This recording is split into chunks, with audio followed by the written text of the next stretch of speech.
Bhí splanc in na huailéige, agus grindar sa go blurpáil fad a bhí muid a gulbhfuil a go amach. Ach fad a bhí sesin grathach le sin, chuaigh miise chun mo craptap a churm.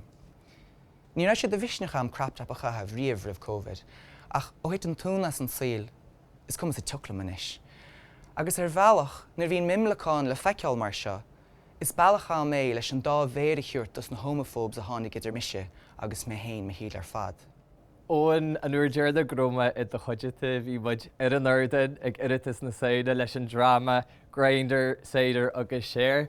Agus caiim mar aisteoir agus mar rinne éire, thuair se a bhím go mórarm, a cad is spreag sibh se pána chuir le Piper agus an drama se aiscríú. So an rud a heasting íon leis gan seo na féchant ar an gaidir bhí idir an duine éireach nó an duine aiteach agus an pobl aiteach freisin. Mar sin roundmid gomach trúr charachtar an agus idir fad ag plé leis an bobbal saca héin a chamálaí éagsúla. Idir stú faoin grúpa AerachAiteachGaelach. Is grúpa é seo a chur mé héin agus cír ní éar bon sim líon fiche díoch rih an bandéim.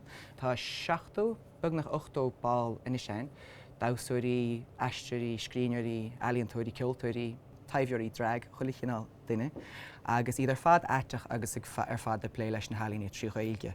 Tá mé beganín buairtha faoi, mar go honúnar a hain sé bhhaile chun an ráidáil chuirigh sé téacsam, ach béad nach chuil a gceist ach sin, nach sé bhhaile duna cíns.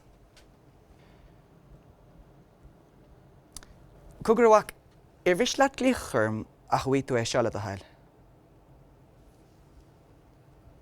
Mar chuine éireach amta nó mar chuine aiteach bíon tú weicneach mar míon de phobal hain timpplairt, mar chuil bíon tú weicneach mar bhíon tú an Gaeilge daon eile, agus mar ealaíontar bíon tú anna weicneach má tú go bla héna gcónaí, mar sin tugam muid na rudaí sin le chéile agus fásan rudaí anna nádartha agus rudaí anna simúlas dúin ar fad, mar cuireann muid sim sa scéal seo idir na rudaí sin, idir an síl Gaeilge agus an síl aiteach.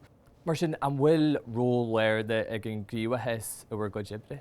Tá, cínte. Is an don grúpa mar ghfuil gá leis darling le léirú an phobal aiteach gur féidir le daoine éireacha agus daoine aiteacha a sílacha trí Gaeilge, agus le hatú áirití a bhéir an spás Gaeilge freisin. Agus binnen spireach go bhíon le léirú don phobal gur féidir bheith Gaeilge agus aiteach, agus go dibhann go gurinn sé le a híal bheith a plé leis an bobbal mar sin mar is pobal anna bhríomhar agus anna chóirdiúil agus anna lách é